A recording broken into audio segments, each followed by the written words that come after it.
రాత్రి వేళ కామాక్షి ఆయన పడుకున్న దగ్గరికి వచ్చి తట్టి లేపింది. ఆయన లేచారు. కేశపాశాన్ని తీసి ఇలా చూపించి ముట్టుకో అంది. ఆయన ఇలా ముట్టుకున్నారు. జిగురుగా ఉంది. ఏమ్మా జుట్టు జిగురుగా ఉందన్నారు. పాలు పోసి వెళ్ళిపోయావు అంది. అమ్మా నీ గుడి పునర్నిర్మాణం చేయాలని తాపత్రయపడ్డానమ్మా అన్నారు. ఏమయ్యా గుడి పునర్నిర్మాణం చేయడానికి నువ్వు సంపాదించాలా?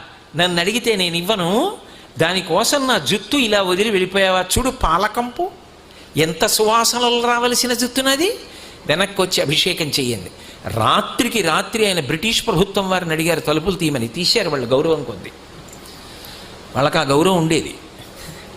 తలుపులు తీస్తే వారు గబగబా వచ్చి కంచిలో అమ్మవారికి మళ్ళీ